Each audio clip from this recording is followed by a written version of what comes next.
ride, des vrais amateurs de sensations fortes. Qu'il s'agisse de BMX, de roller, de skate ou encore de freerun. Certains appellent ça du parcours et vous l'avez sûrement déjà vu dans le film Yamakasi. C'est cet univers qu'on a décidé de vous montrer aujourd'hui dans Ride. Et pour ça, on a choisi le quartier très emblématique de Bercy dans le 12e arrondissement de Paris. Ici, chacune de ces disciplines est parfaitement représentée. Mais qui sont ces types? C'est quoi leur psyché? C'est ce qu'on a décidé de vous montrer aujourd'hui. C'est tout de suite, c'est maintenant et c'est dans Ride. 78 bad batch, remember the name. Shit. When sick as niggas wanna get down and nobody better. Get up, get down, get knocked down, get right back to the back to better. Should've known that before, ain't enough folk to carry this shot we're told. Je m'appelle Simon Deguera, j'ai 19 ans et ça fait 6 ans que je fais du parcours freerun. Salut, c'est Romain Victor, j'ai 22 ans. Je fais du BMX depuis 5 ans. Je m'appelle Austin Prince, j'ai 16 ans et ça fait 3 ans et demi que je fais du skate.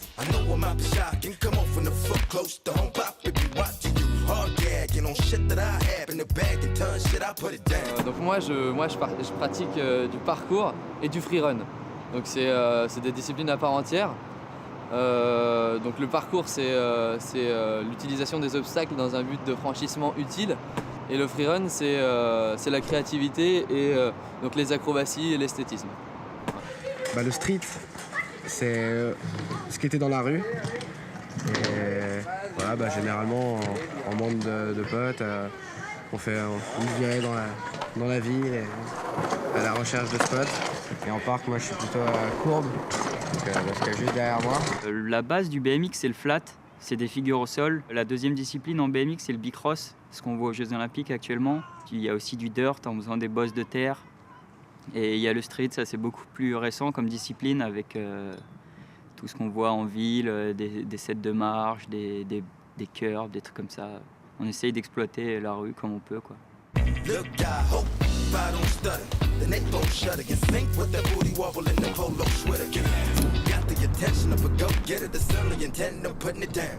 Bon là on est au skatepark de Draveil. C'est un skatepark typé assez BMX. Ça demande un peu d'expérience, mais une fois qu'on s'y est fait, il est vraiment agréable à rouler. Mes lieux de prédilection pour le skate, d'une part il y a Gemap. L'avantage c'est que c'est tout près de chez moi. Et sinon quand je suis un peu plus motivé, avec des potes, pareil, on va skater. C'est bien parfois de partir dans d'autres villes qu'on ne connaît pas forcément pour skater des lieux qu'on n'a pas l'occasion de skater tous les jours.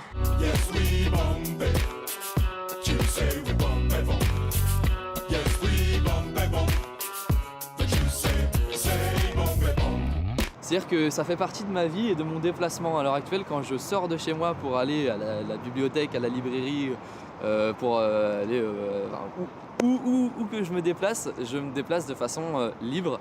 Et voilà, je peux pas dire je m'entraîne tant d'heures par jour. C'est-à-dire que je pratique absolument toujours, tout le temps. Et il n'y a pas une journée où je m'empêche de me déplacer. Pour moi, le BMX, faut pas s'ancrer sur un truc. Ce que j'aime bien, c'est prendre mon vélo et faire de tout. Faire de la race, faire du champ de boss, du skatepark. Tout est bon pour moi. Après, il y a la famille. Hein. On est toujours là au skatepark. Avec les amis, on roule, on essaye de se motiver entre nous, appuyer les points faibles pour bien progresser. Ça, c'est vraiment sympa aussi. Qu'est-ce qui me plaît dans le skate, c'est d'une part le fait de ne pas avoir d'horaire, d'emploi du temps, tel jour tu fais du skate.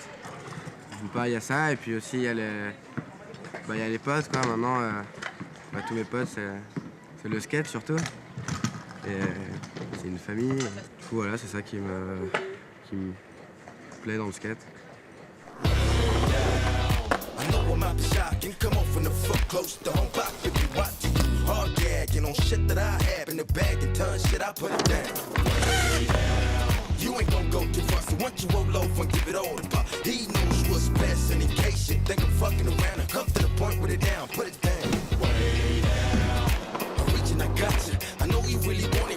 When I touch it, I'm a free low nigga with a free home. We can go and break some, shake some, take some.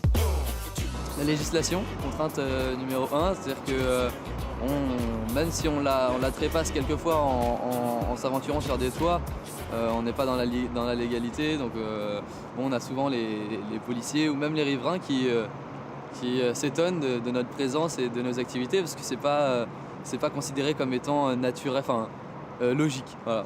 Pourtant on est des sportifs, on pourrait très bien faire du football ou n'importe quoi. Voilà, on a juste une discipline différente, mais on choque les gens parce que c'est différent, comme dans tout. J'ai commencé au lycée par le bicross. J'en ai fait pendant 2 ans. Après, j'en ai eu un peu marre parce que c'est une discipline qui est vachement instructive pour le BMX. On apprend les bonnes bases, mais c'est vachement carré, des entraînements à des horaires fixes. J'en ai eu un peu marre de tout ça. Du coup, je me suis plus dirigé vers le skatepark et le street. C'est une discipline qui est beaucoup plus libre. Tu fais un peu ce que tu veux, où tu veux. Tu peux te déplacer sur des skateparks, il n'y a pas d'horaire. C'est un sport qui s'apprend pas par soi-même. L'encadrement, c'est dans le skate, c'est pas forcément une bonne idée. Quand on grandit, il n'y a plus besoin de ça. Voilà, c'est un truc qui se fait avec des amis et pas en club, je pense. He knows what's best, and in case you think I'm fucking around, I come to the point with it down, put it down, way down. Dans le BMX, on apprend vachement à amortir les chutes, à se préparer aux chutes. Parce qu'une chute, si tu n'y es pas préparé, c'est là où tu te fais le plus mal parce que tu veux rester sur ton vélo et au final, il y a des fois, il vaut mieux s'éjecter du vélo, passer par-dessus, faire une roulade. Vaut mieux pour toi, ça te fera moins mal, mais pour ça, il faut être prêt aussi. C'est l'expérience aussi peut-être qui fait ça. Le danger, comme j'ai l'habitude d'expliquer, c'est quelque chose de relatif. Pour vous, ce que je fais, c'est dangereux parce que vous vous mettez à ma place.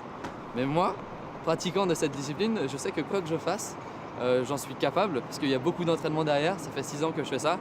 Et que ce soit du freerun ou du parcours, c'est que de l'entraînement. C'est-à-dire que le danger il se repousse au fur et à mesure. On n'est pas... Je me considère pas comme étant quelqu'un qui risque sa vie. Quand je pratique, je me dis pas je risque de me tuer ou quoi que ce soit. Je pratique juste dans la libre pensée de l'optimisme, parce que si je me dis je risque ma vie, je la risque vraiment. Alors comment concilier la pratique d'une discipline sans règles avec le nécessaire respect de la législation ou le besoin d'un encadrement?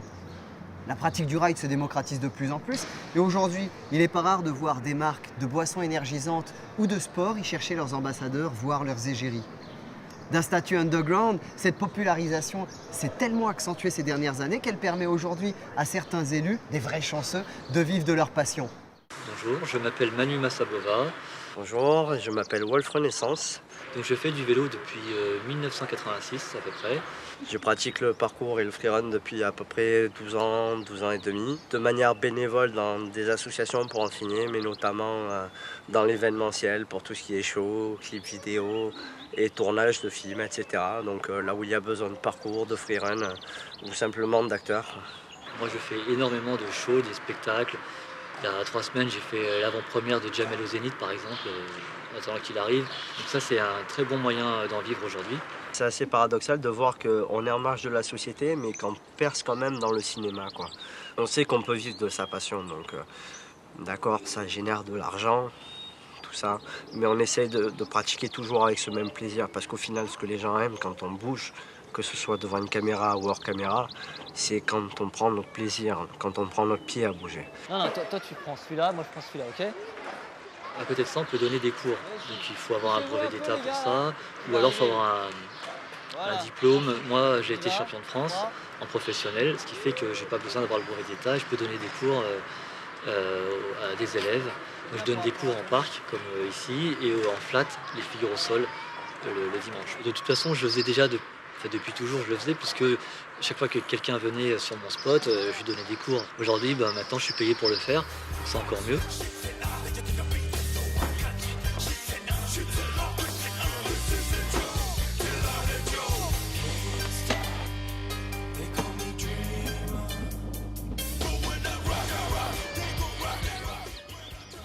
La demande grandit puisque de plus en plus de personnes pratiquent. Donc je me suis dit, je vais avoir un métier, mais à côté de ça, je veux vivre un peu de ma passion et partager un petit peu ce dont j'ai appris par moi-même pendant des années. Prenez le temps de monter. Moi, quand je monte sur ma barre, je prends le temps. Je me cale. et je me stabilise ensuite. Quant à l'idée de se professionnaliser, j'ai vu qu'il y avait de la demande et j'ai vu qu'on me demandait surtout. Donc les gens sont venus tout naturellement à moi, c'est pas moi qui suis allé les chercher.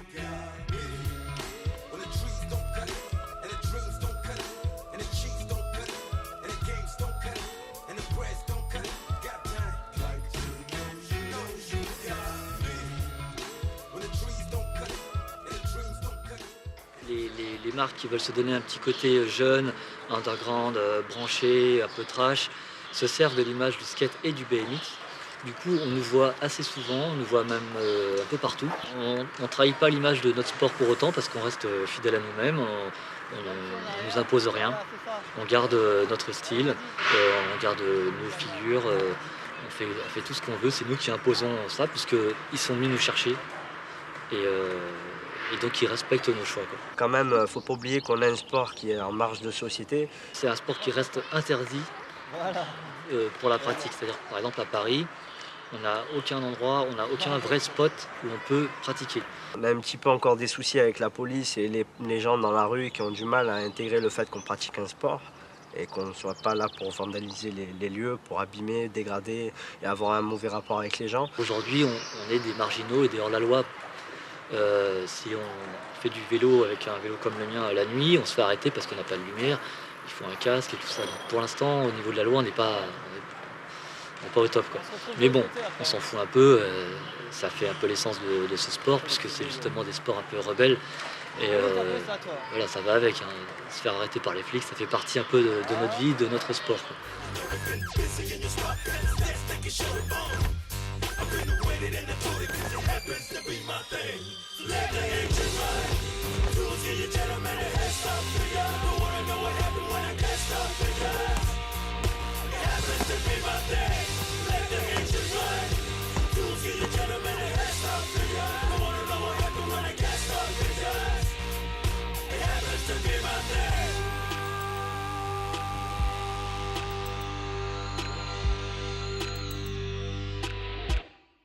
L'idée du logo que je porte sur moi actuellement, c'est comment on appelle?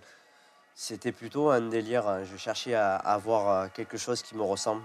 Donc j'ai créé une image qui soit le lien entre l'homme et l'animal, puisque la pratique que j'exerce en ce moment, ça revient un petit peu à la base animale, du déplacement, tout ça. Mon but, c'est vraiment que les gens achètent parce qu'ils s'y retrouvent aussi dans la marque, dans la philosophie. Parce que de nos jours, la philosophie, la bonne philosophie de vie se perd de plus en plus au profit du business. Et moi, je veux montrer qu'on peut faire du business tout en gardant un petit peu cette simplicité et un message assez sain. Laisse ton empreinte dans ce monde, sois toi-même. Et en gros, ce logo est un petit rappel. Donc quand les gens le porteront sur eux, ils se rappelleront du slogan et se diront « je veux être moi-même ». Il y a une dizaine d'années, donc j'ai eu l'opportunité de monter ma société. Donc je me suis associé à un groupe qui faisait de la distribution. Ensemble, on a monté une marque de vélo qui s'appelle donc Saint-Martin. Et aujourd'hui, depuis 10 ans, donc je dessine les pièces avec un Team Rider. C'est une marque qui marche très très bien aujourd'hui, puisqu'on est numéro 1 partout. On est au Japon, aux États-Unis, un peu partout. On marche très bien. Mais bon, c'est surtout la passion qui nous anime. Le sport est beaucoup moins libre, mais c'est quand même nous qui fixons les règles. Et comme de toute façon il faut bien vivre et il faut bien gagner un peu d'argent, et on se fixe un peu des limites. Ça ne nous dérange pas de vivre de notre passion en même temps. Donc il faut faire des concessions pour pouvoir vivre de ça. Mais tant que nous on fixe les règles et qu'on décide de ce qu'on veut faire, pour l'instant ça reste encore un sport assez libre. Au plus il y aura de monde qui pratiquera, au plus il faudra se caler sur du légal. Il faudra se caler sur la paperasse, il faudra se caler sur des tas de choses qui sont un peu plus démocratiques. Et c'est un sport qui deviendra de moins en moins en marge. Donc on y gagnera, mais on y perdra aussi un peu de liberté, je pense. Nous voici arrivés au terme de ces 2 reportages consacrés exclusivement au milieu du freeride et à son évolution. On espère que sont maintenant plus clairs pour vous les raisons de l'engouement qu'il suscite ou ses différents enjeux. Merci à tous ceux qui ont participé au projet et à bientôt dans Ride.